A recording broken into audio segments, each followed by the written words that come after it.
Welcome back to the Wrong Advice Podcast. I'm your host, John Pacino, and I'm very excited to have my buddy Castro Frank on with us tonight. Castro, how you doing, my man?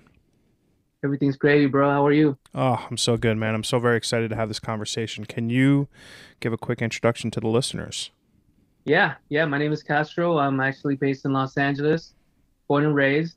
I've been an artist for over 15 years now. The majority of my work is photography, but I also dabble in like painting and that good stuff. But my focus mainly has been in photography for the last 15 years. That's awesome. Can you give me a little insight to the beginning of your career 15 years ago? Sort of like what got you started, what made you get into it, the whole nine yards? Yeah. Well, I can't really dive into that quite yet because the story goes back further than that. Let's hear it. Um, Yeah, so basically, I, was raised in LA, and the part of LA where I was raised, it was predominantly gang related.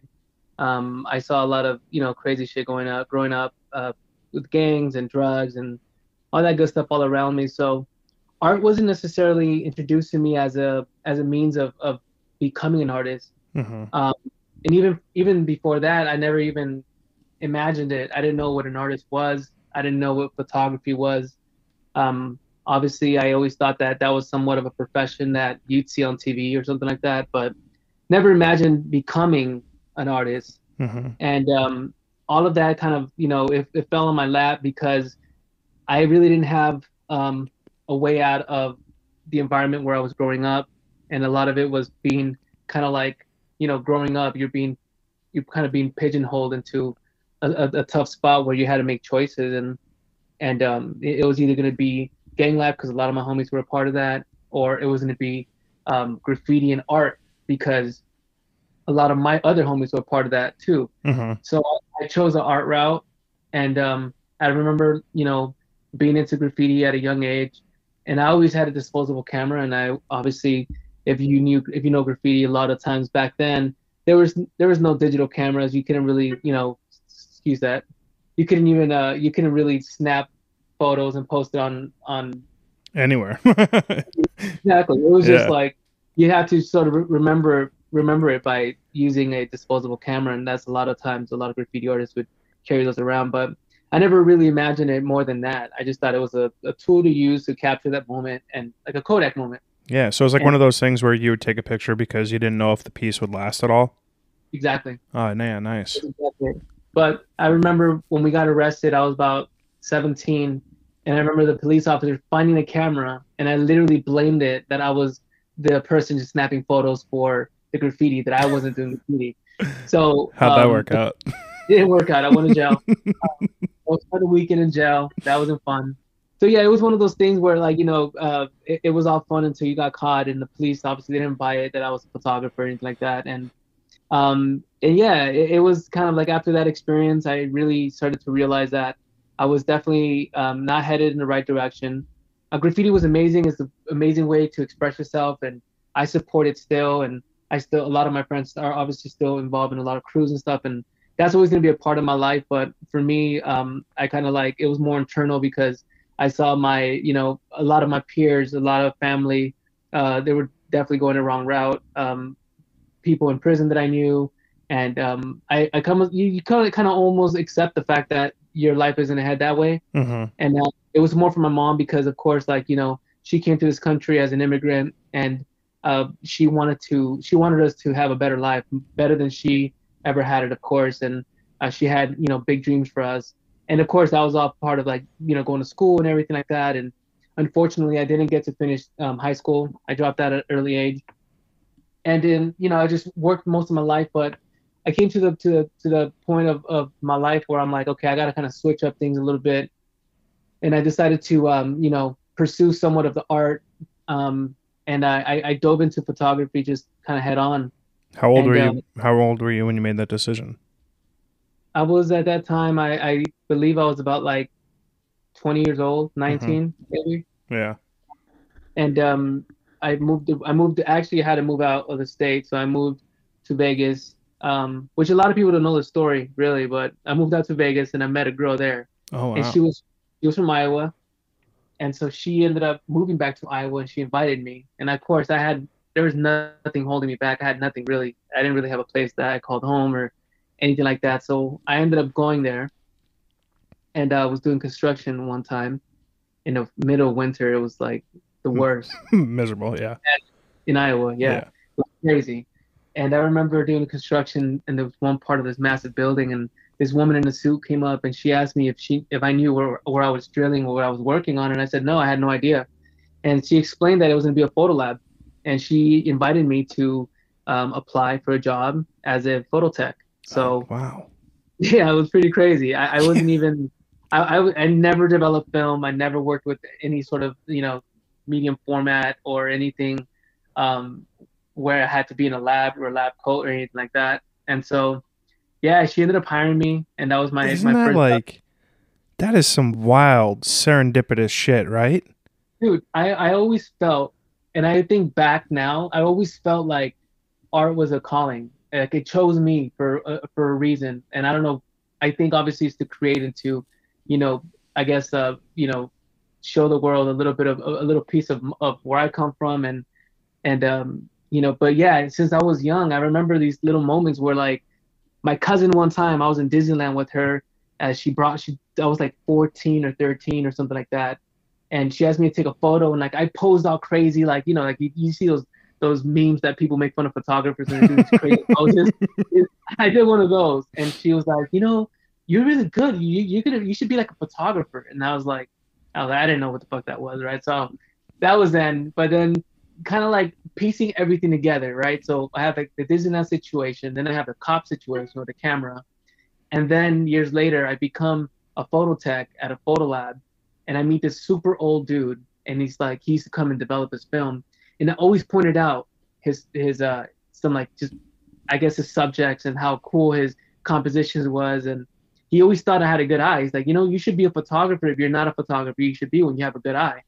And he said I should buy a camera, and so I ended up buying his film camera.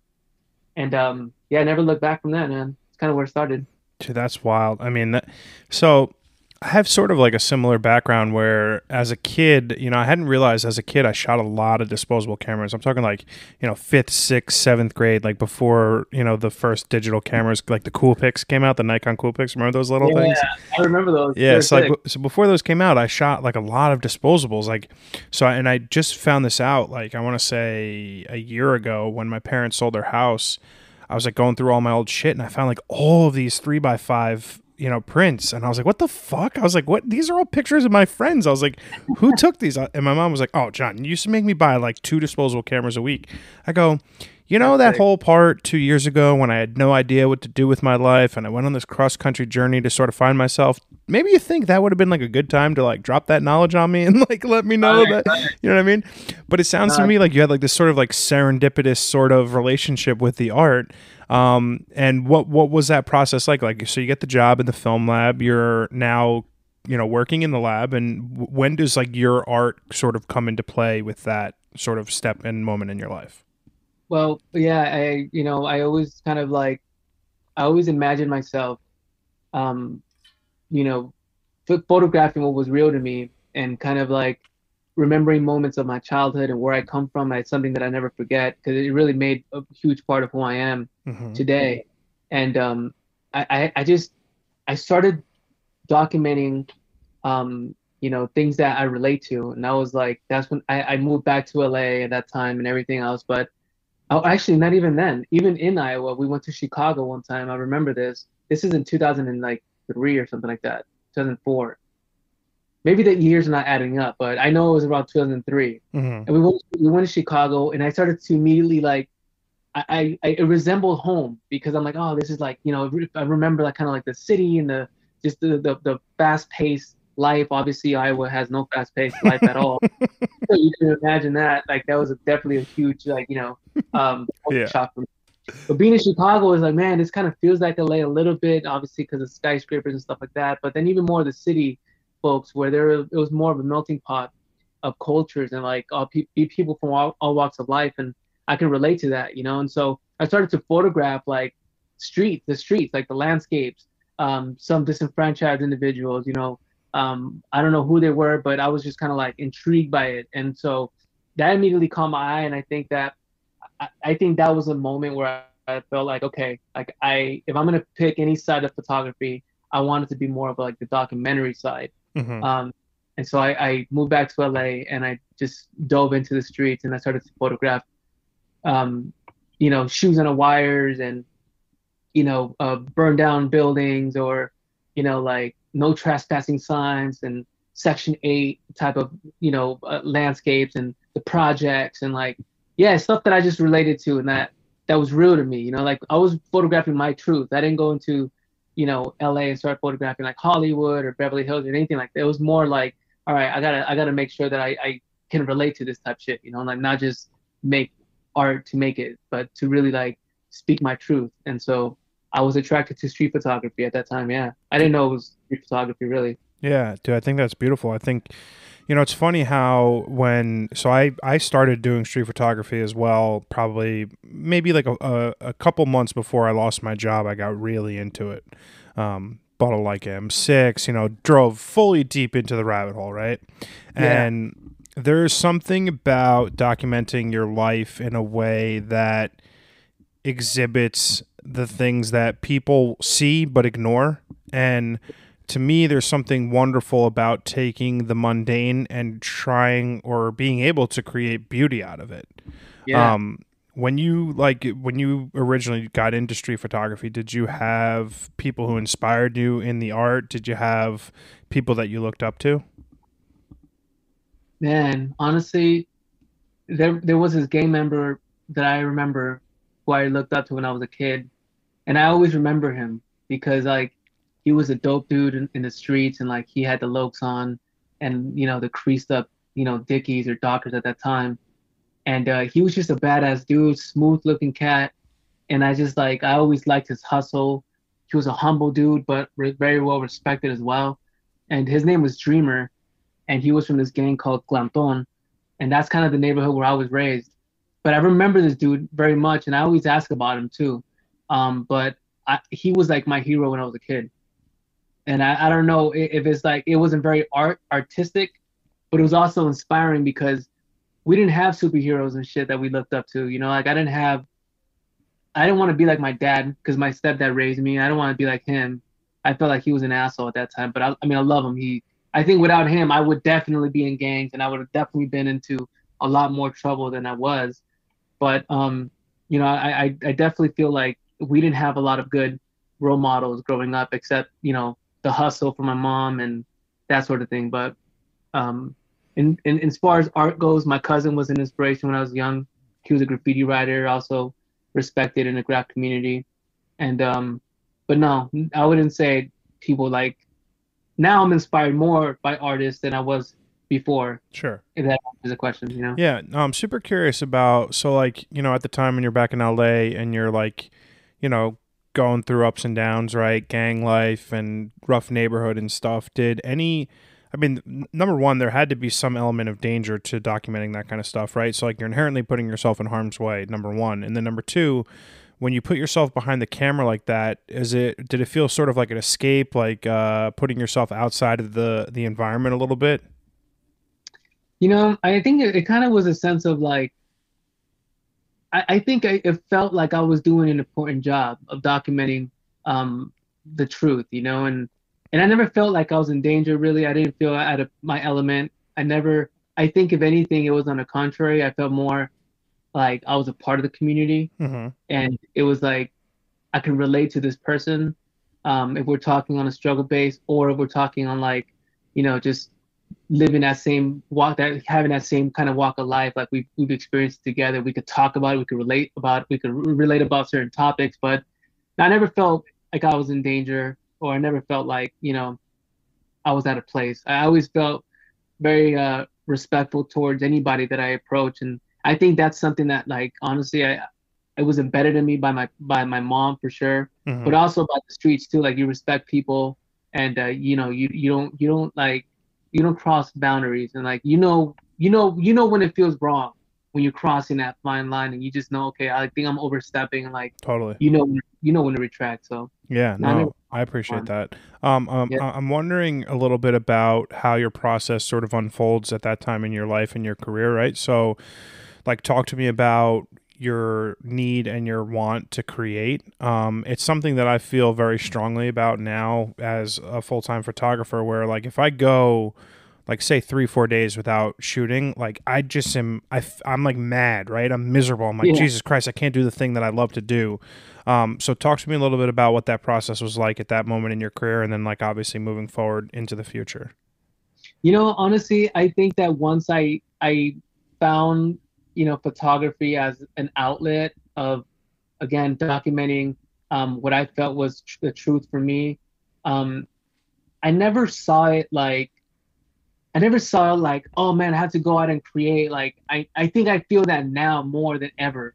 Like before I didn't at that time it wasn't I didn't again, I wasn't thinking about an art career. I wasn't thinking about, you know, what an artist is like a full rounded artist is about. Like I only thought that I was just out there kind of like, clicking away and composing images and creating images that I thought was like, oh, this is dope. Like I'm gonna remember this moment, or like, I met this guy and he had a crazy ass story and like I want to remember it.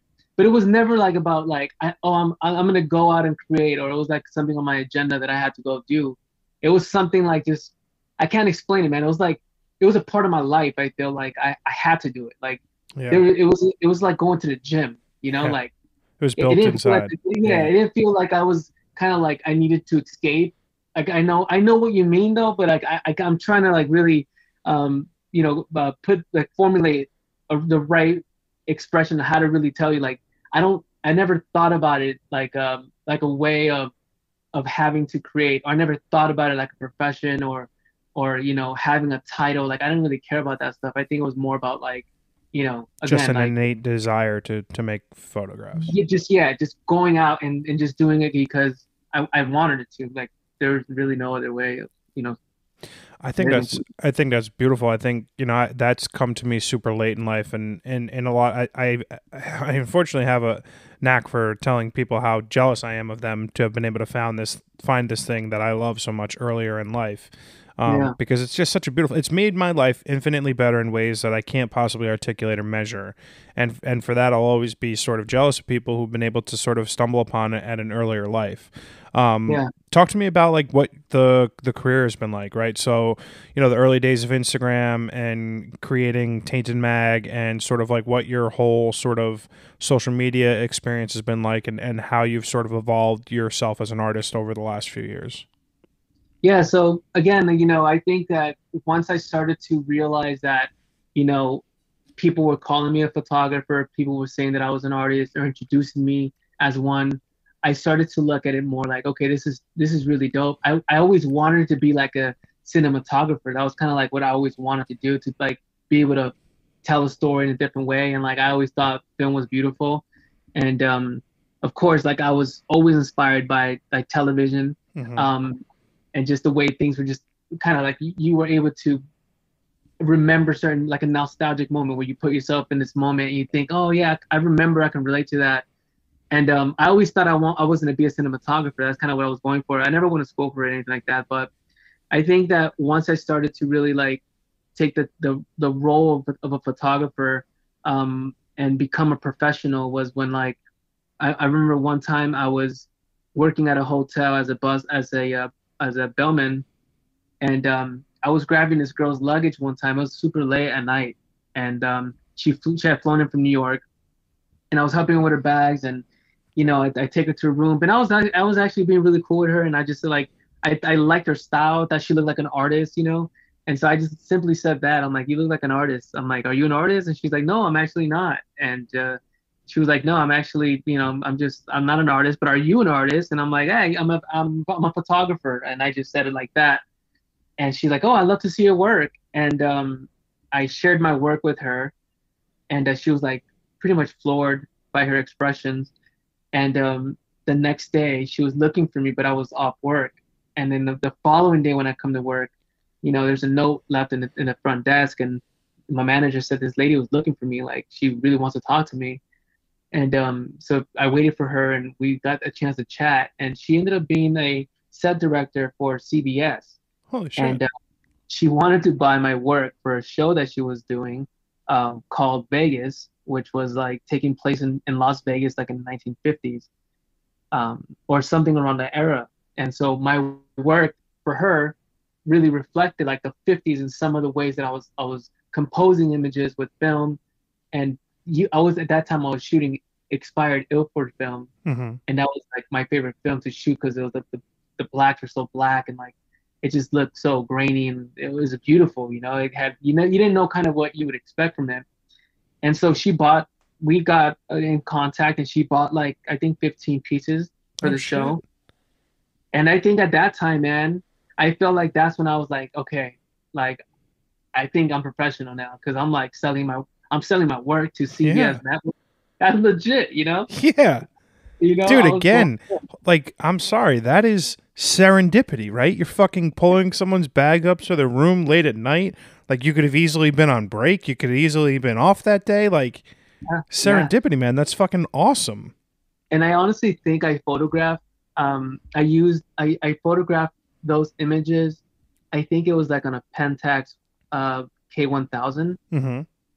and I think like it was like what, $100 or something like that. But I Yeah. made these photos, and like, yeah, she loved them, and like that was like, dude. I mean, that for me was like shit. Like I went home that night, and I'm like, okay, I'm an artist, like I had to put a website together. I did the whole nine, man, but I felt like that was the first time I got a real big taste of like success. Of course, I had been paid for little small things here and there, but just to shoot stuff like a model or something like that, but nothing to that caliber where it's like, okay, like the big times want your work. I think that's, it says something about what you're doing. Dude. And so, yeah. Yeah. I mean, I've had the benefit of I've sold some prints in my life. Actually, a fair number. I've sold some NFTs. I don't think there's anything. Getting hired for work is great, right? Like being seen as valuable to a brand, to an agency, to whoever is great. I don't think anything compares to someone saying, "Hey, I want to buy your photograph and hang it in my room, right, in my apartment, in my house, in my home." Like that feeling is irreplaceable in the Yeah, I context agree. of the career, for sure. Are you like an everything happens for a reason kind of person?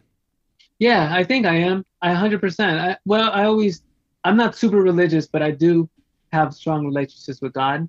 And I always feel like God is always looking out for me, bro, like in this weird way. Like we have these interactions where I'm like, damn, like I just prayed about that, like, or this happened because of that.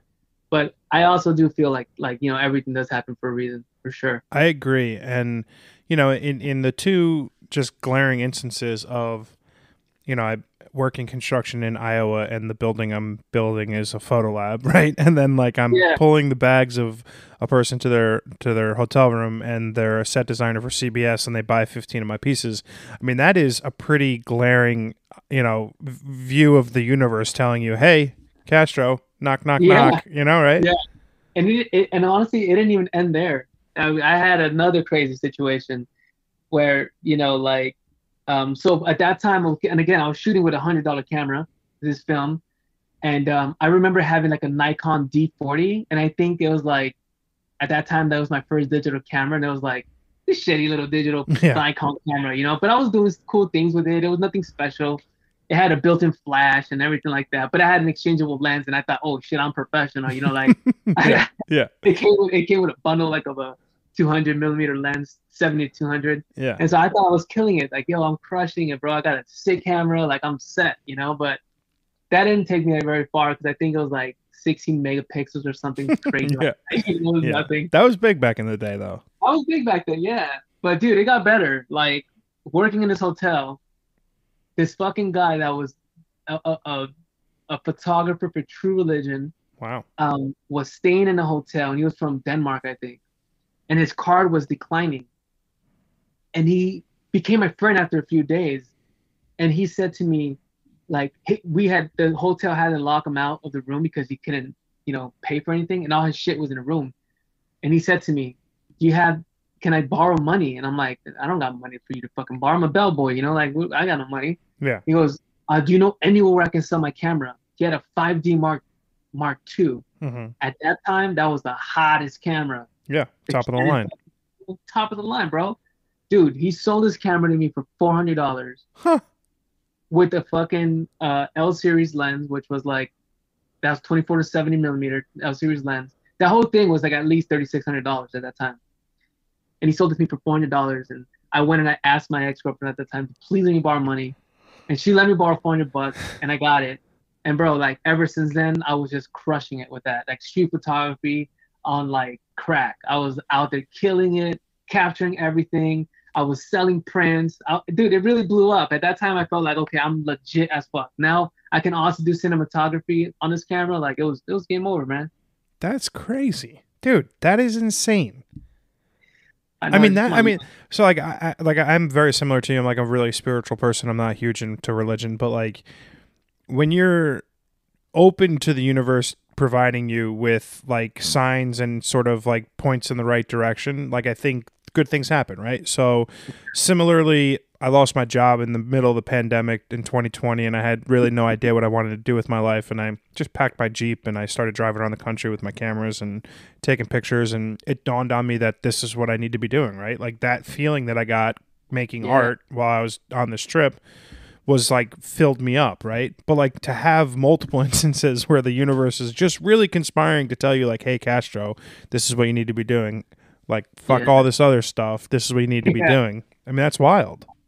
I agree, bro. It's been an amazing journey, and I'm very grateful, bro. I always say that photography kind of saved my life, because I don't know honestly I don't know where I would be right now if it wasn't for art and photography, and now I have so much respect for it, and I just love that the community that I found, after Instagram, and the community that I even built like on my own Instagram page, has been an incredible support source. Like, I was creating work, I think, at one point, and people were just really loving it, and they were always, leaving positive feedback, and I loved it. We were able to build a sort of like, this community, and like the support was awesome, and then yeah, I think that always carried on, and I always had this kind of like weight on my shoulder where I had to create to make sure that I give people what they want.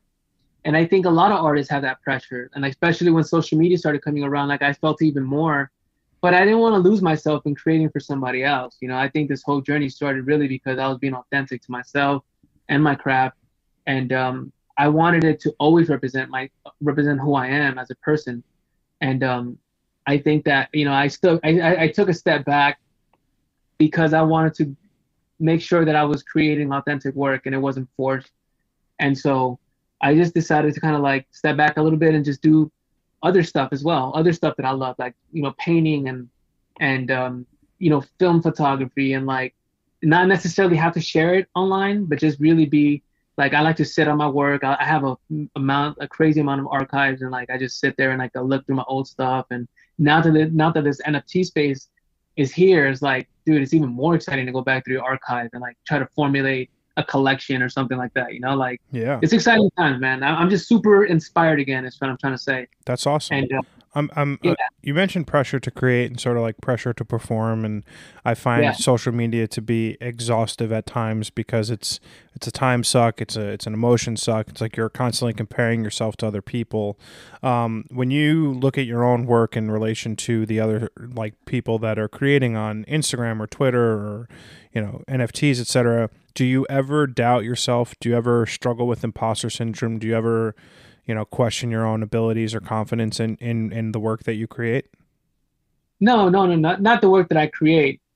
I always look at people and I'm like, fuck, they're killing it. Like if anything, it pushes me to be more of a go getter. Like go create, go do the things, because I have a journal of like projects that I always want to shoot, and like I always check stuff off, and I that's my favorite part of checking off a project. And again, I have stuff that sits there where I created since the pandemic started, where I haven't released, but I'm satisfied with it because it's there, and it's like like I always say, man, it's okay to be a little selfish as an artist. Like you don't always got to put stuff out there, but there's two sides of the coin, right? Like one, you can miss out on opportunity Mm-hmm. of like, damn, if someone would have saw this earlier, like who knows the success you would have had. And then two, it could be that like somebody else created the same work that you had in mind, and you thought that you were the person that made this whole project up. But I don't think that way. I think if anything, it's just like I do things for myself first, and what I think is dope and what I feel is authentic. And then, again, I am inspired by the people though that are pushing it hard, especially in the NFT space. I think if anything, it's like, man, it's like it's super inspiring to see other artists winning because it's like that could be you, that could be us. Like, what are we doing though? Like, I feel like there's always little things that we can tweak out to be like a better version of yourself as an artist. And like some people, they're lacking the hustle. And again, like for me personally, like in real life, I've always been that kind of person of like pushing myself to get myself out there, knocking on doors, hitting up galleries. That's always that's me. Like that's what I've always done. And now being here in the space, I feel like if I brought that energy into this space, and if all you got to do is just use like Twitter and like connect with people, like that's it's like, dude, that's so easy. It's easier. It's easier. It is easier. But it's also hard at the same time because everyone's doing it. It also doesn't help that the market is rapidly deteriorating on a hour by hour basis, for sure. No, can we talk about that? Yeah, absolutely. I don't know, man. I think maybe it's probably better that I'm ignorant to like crypto. Mm-hmm. And I know I'm like, dude, I'm like super beginner, right? Yeah. I only know the basis. Like I can barely scratch the surface on crypto, and if you ask me certain questions, like I won't know. I'm with you on that as well. I am not extremely well versed in the crypto space, and I think what makes it both a exciting and traumatic time in the space is that it corresponds with what was starting to be a really cool opportunity for photographers, right? We had finally found sort of a space where we could belong and share our work and make money that was built outside of the traditional gallery scene, right? And the traditional gallery scene is an inherently difficult place to live, and it's an incredibly difficult place to become, I'm going to use air quotes of a member, right? So like in order to get your work in a gallery, get a gallery show, sell work, like these are all like, it's not just straightforward whether you're good or not. It's like, who do you know?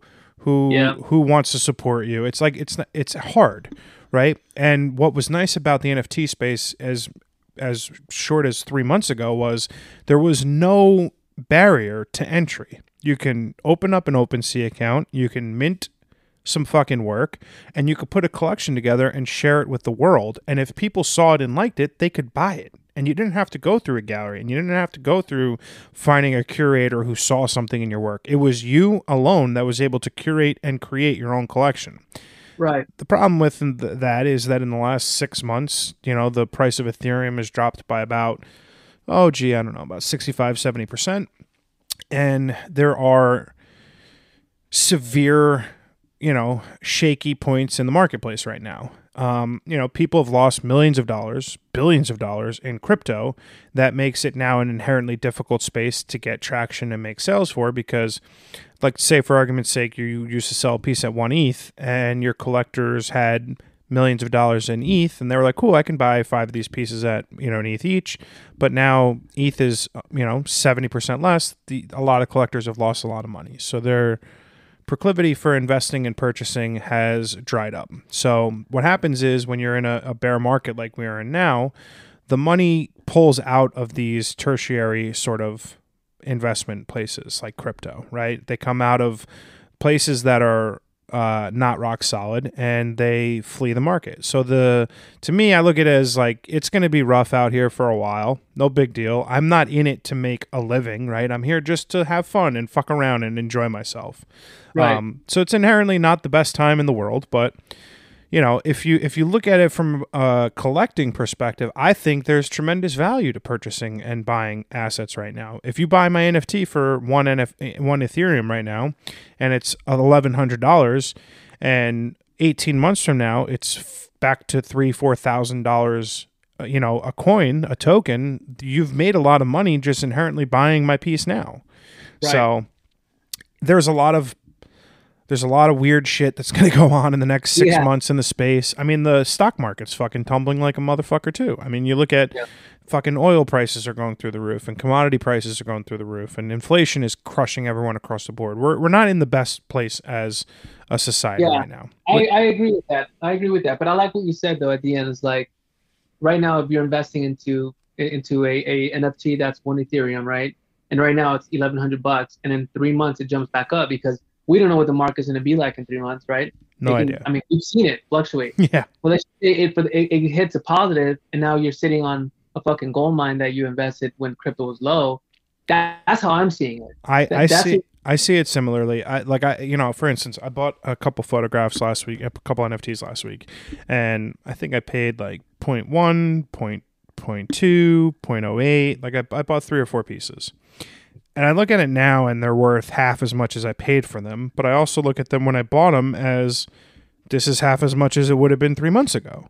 Now, right. That's not always the best way to look at things, but I'm a glass half full person, and my belief is that Ethereum as a blockchain is not going to disappear. What will likely transpire is it's going to go another 20 to 30% lower, it'll level out, and then it'll slog around that leveling of around $800-900 a token for a few months, and then we'll start slowly seeing things pick back up. But again, right. it's just a symptom of the fact that the greater economy is slowing. We're entering a recessionary period from a fiat money, monetary perspective, and this is just what happens. Like these ancillary investment places get fucked, and that's what's happening. Yeah, no, I agree, and I think that. But I feel like also like I come kind of from a little old school mentality where when shit gets hard, man, what do? You just keep going, right? Like you don't have time to sit there and fucking complain and tweet about shit, and like that's cool. I see it all the time, but it's okay to release frustration because I think we're all frustrated. But again, I see it like more as an opportunity to continue to keep growing, putting yourself out there, explore the marketplaces.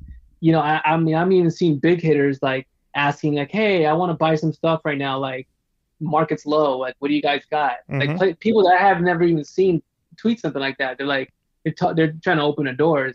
So I think it could be a good opportunity, but at the same time I understand all this frustration. It's like it's tough, especially if you're only making money on selling NFTs right now. I think that's in the current state of the world, being a full-time NFT photographer is an unrealistic job title to have. You need to supplement that income in a dozen different ways before you could ever hope to or expect to be a full-time NFT photographer. There's probably a handful of them who have been able to make some life-changing money in the space, but even they are going to struggle moving forward, right? Even the extremely well-collected photographers are going to have problems moving forward. And it's systemic. I mean, these are the things that happen when you have a bad market, and that's okay. I mean, at the end of the day, just like life, things go up and things go down, and you will inevitably end up in a place that you're supposed to be, whether it's a good market or a bad market. I agree. Well said, bro. I like what you said. Thanks, man. You mentioned that back in the day, one of your big dreams was cinematography. Do you have like a big dream now, like something that you look forward to that you hope that you can accomplish in your either life or photography career or whatever it might be? Man, big dreams now. I definitely still dream very big, but I think these are tangible dreams. So maybe they're goals, but I still see them as dreams because like I don't have them yet in my possession. Yeah. So I think like when you talk about art, of course I would love to exhibit my work globally around the world, and I feel like that's when NFTs were super exciting for me. Oh yeah. Whereas like you have the opportunity now, you just fucking submit a JPEG and it might end up somewhere in London. You have no idea. Yeah. Or and I think that's the beauty about it. That's like what's most exciting for me in this space is that it gives you definitely a bigger platform for sure.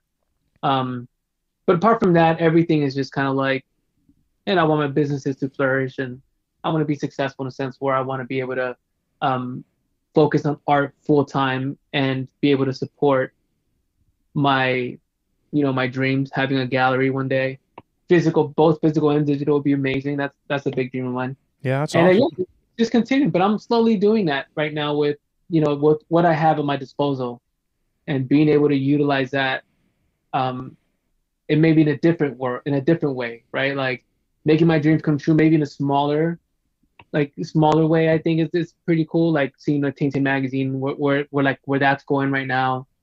And I'm in the process of rebuilding the website. I'm launching the NFT platform, which is probably not the best time right now, of course, but could be the best time. It could be the best time. And I think I see it that way. It's like people are even saying, why did you launch your Genesis collection during this time? But I felt, again, because I can come in at a good price of where I'm thinking back 3 months ago what 0.33 probably was, maybe close to like $900, Mm-hmm. and now it's like half of that, or even $300, something like that. Yeah. But then when it goes back up, my prices will at least be somewhere there. And I think that it gives me an opportunity to come in at a respectable price of When where you I would want to be at. when you initially dropped your collection, and correct me if I'm wrong, I think you sold like two, three, or four pieces right away, right? Yeah, I sold 3 pieces Yeah. What was that within a like? week. Dude, that's, I mean, again, it's just like just putting yourself out there. I think I was definitely nervous for the first time in a long time because I haven't done anything like that since this NFT space launch. I've been kind of like in a background, just kind of like listening in and being a student, and then ripping that bandit up and being on the other side has been very cool to see. Like, now we're talking about it. Now my project is live, is living out there. It's on a blockchain. Now people can see it and collect it if they want. I think that's exciting, man. Like Yeah. I'm very proud of it. I'm very proud of it, and like even if the market's fucking down, I don't care. I think it's dope, and I think it's a good opportunity for people to, look at other stuff that maybe they haven't seen on a blockchain. And I think that my stuff a little bit, it's a little different. It's not like your average maybe street photograph. It's like definitely more of a vibe. Like you feel something a little bit like mysterious. I had a favorite of mine. I forgive me, I don't remember what it was called, but it was like a guy, and it wasn't the subway, but it was like the it was a metro station, and it was Yeah, that's like, my favorite too. what was it? See, that's my favorite too. The guy with the hat. Yeah, Yeah, that's one of my favorites. yeah. That piece has been like, that was gonna be like the cover of like the collection, Hmm. but then I really love the police car as well, Yeah, and I think like I'll just leave it that way. That one's called Night Owl. yeah. I love that photo. Talk to me about sort of like that curation process, because when I was creating my first collection, which I actually just burned like yesterday or the day before. Um, what was that curation process like? Did you have fun with it? Was it like a stressful event? Like, what was that sort of whole process like for you? It was crazy because I went back like 7-10 years in like my work and my archives, and like I started digging out moments where I felt like I could relate to the scenes that I was like documenting during that time. It was like during a time where I felt like really I didn't have a home. I had really no family that I can live with here in LA. My mom was living in Vegas. I felt kind of like definitely alone. I didn't really feel like I had a purpose, and I felt lost. And I felt like a lot of these subjects in these photographs are powerful, and like, but they also represent this sort of like lonely spirit. Like they feel kind of like they're searching for something as well. And a lot of the moments that I captured definitely embody that time for me as a person, and like it was almost like we were all lost and searching for a purpose. And definitely like going through my archives, I pulled out like 100 photos, and like I didn't know where to start, but I wanted to start somewhere where it was an authentic representation of me as an artist, and where my roots were, where I've grown my roots in photography. And so yeah, I went back to this to get picking 100 photos and narrowed them down to like 15. Hmm. So that was definitely a little bit stressful, but I think I think they work together well. That's awesome, man. I mean, anytime you put a collection together and you put yourself and your work and then share that work with the public, there is equal parts like relief that it's done, and then like now it's living out there, and then you've like made some sales, so it's like validation that is a good collection, that the work is good, that there's value for it in the NFT space. It's like just like so many emotions that go through all of that, but at the end of the day, it's a net positive, right? You were able to create something on your own in a space that is going to be growing long term and is going to be a cool place in the future. And at the end of the day, that's all like a net positive. 100%. Yeah, I'm just super stoked to even be in a space, being able to have the opportunity to meet really awesome people. And I think that's what, like, if I'm taking anything away from it, is that although the market's low right now, but dude, we got a chance to really interact with really, really amazing artists, people that we would have never even spoken to if it wasn't for this space. And you and I are here talking, and like I think it's really dope, man. I think it's like Doesn't get better than that, you know? At the end of the day, I don't care if I sell another NFT. The friends that I've made along the way, the conversations that I've had in the space, and just like the amazing people that I've been able to cultivate and bring into my life that will remain there for a long time is and always will be the greatest takeaway from this space, right? I don't care if I make a lot of money. I don't care if I make zero money. But at the end of the day, those relationships and those people will always be paramount to whatever happens to me in my life. And I think that's Yeah, awesome. 100%, bro. You were talking about how, like, getting your voice out in in some of these pieces, like talking about loneliness, and like you were kind of sort of, as most of us were during the pandemic, trying to figure out their place and stuff. Talk to me about what it's like to identify your voice as an artist, and like what you try to tell people with your work. Um, well, yeah, definitely. I feel like the reason why I started photography is I'm not so good at, you know, being a storyteller. I don't think I can really formulate what I really feel sometimes. And I feel like when I create work, it definitely it's a language that I've learned to use and like be able to express what I really feel during those times. And so when you look at some of these works, I mean, you could just imagine yourself what the photographer might be feeling like. Like, why was he in these dark moments, and do they represent?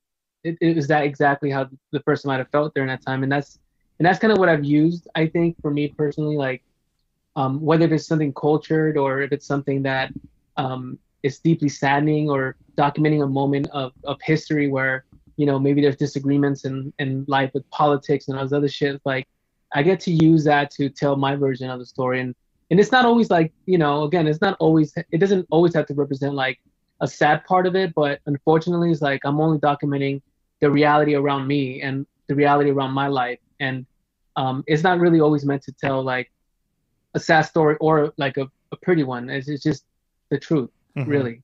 And that's all I can really speak. I can't bullshit. Yeah. I can't lie. It's not really who I am. I like that, man. I think at the end of the day, like, it is innately difficult to like be facetious or not be authentically yourself in creating art, whether it's painting, whether it's photography, whether it's music or whatever. What you experience and how you experience it is impossible almost to not describe or show in your work. And in that regard, I think you are incredibly successful because you can feel the emotion in your work. You can feel the stories that you're trying to tell without conveying words, right? Like you can get that from the images. And I think that's what makes you a very powerful photographer and a great artist. Thank you, bro. I appreciate that, man. Yeah, no problem, man. I like to spend the last bit of every podcast doing sort of like a rapid Q&A. Some of them are super easy, some of them are a little bit more in depth. But my first question for you is, are you happy? Yeah, I'm very happy. Love that. What's your favorite book? Goosebumps. Is there a specific one or the whole series? The whole series. I only like them because of cover as well. Yeah, dude, it's funny. My he's 6 now. My 6-year-old nephew is obsessed with Goosebumps, like obsessed, and like all things Halloween. And his birthday was just last month, and all he got for his birthday was Halloween presents, and it's fucking adorable. I love it. My mom's birthday is Halloween, so like anything Halloween is my favorite. Oh, I love that. What's your favorite movie? Favorite movie, man. Man, I don't have a favorite movie. Movie or movies? You can give me one or two. Okay, one movie that I really love has to be like The Sandlot, of course. Oh, fuck yeah. The Sandlot. Of Back to course. the Future, another one. Yeah. I love Titanic. Yeah. Titanic's one of my favorite movies. Fucking Wolf on Wall Street is sick. Taxi So good. Driver is amazing. Really good. Yeah, okay. Yeah. What's your favorite food? Favorite food. I don't really have a favorite food, but I love Mexican food, of course, Mm-hmm. and I love Puerto Rican food as well. Okay. Desert Island, what's your last meal? Like, the only thing you can eat every day for the rest of your life on a deserted island. Probably a tostada bowl. Okay, fair enough. Do you believe in an afterlife? Somewhat, but I've been questioning lately. Yeah, it's interesting. I again, not much of a religious person, although I have had a priest on my podcast before.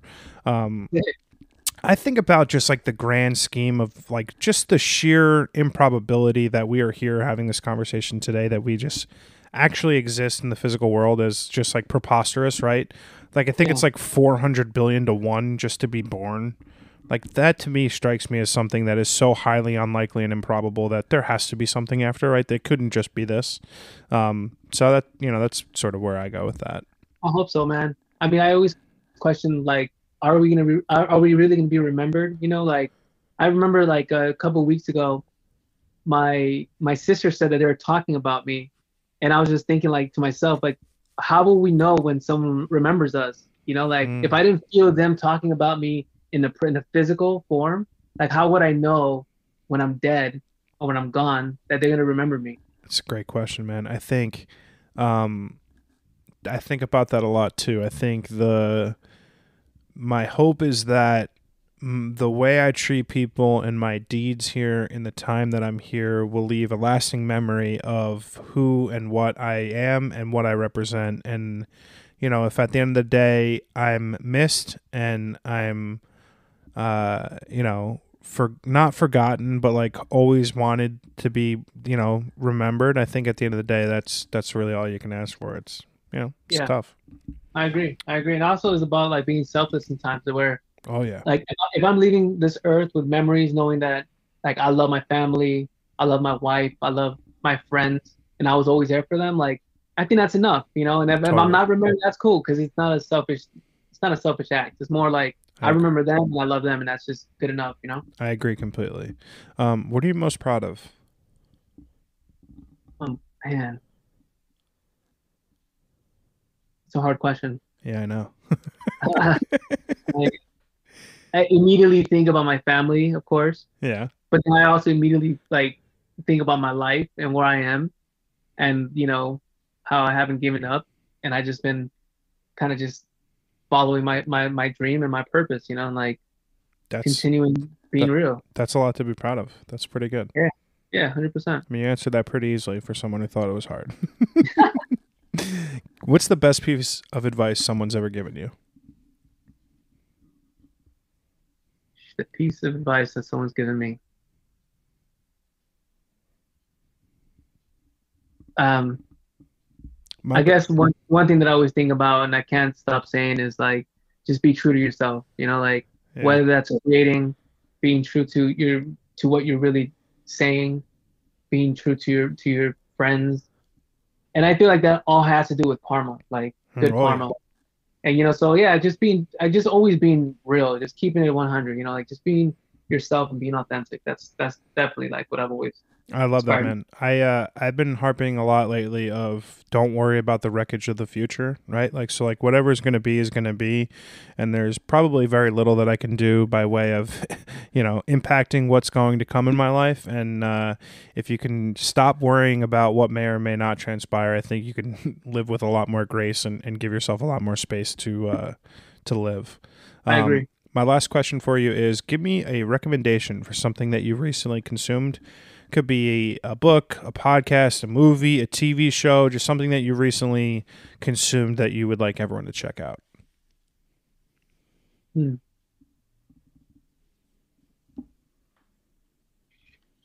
Man, you're getting me with these questions, bro. Mine is I just finished a book called Man's Search for Meaning. It is an immensely powerful, very haunting, very turbulent story, and I think something that anyone can learn quite a bit about humanity and overcoming tremendous adversity in life, and it's impacted me quite tremendously. Yeah, it's funny because I think for me it's like the opposite. Like I'm consumed and I'm super inspired by an artist, Bad Bunny. He's a Puerto Rican, uh, he's a reggaeton rapper. But man, this guy, I think he's just not scared to be him.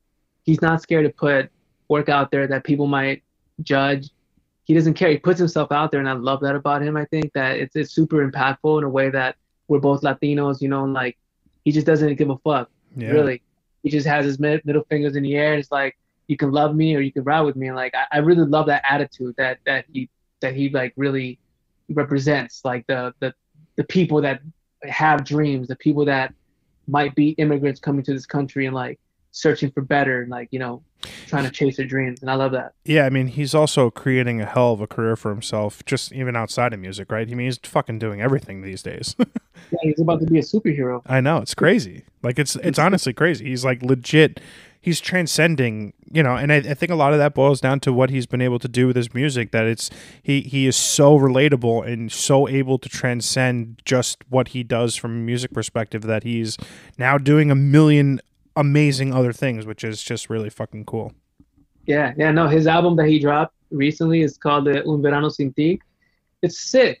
It's Yeah. like it has so many elements of like, just music and storytelling and love and like just real raw shit. And I love that. And I love that. So I mean, if Yeah. anybody out there hasn't listened to Bad Bunny's album, I don't think there's very many people out there who haven't.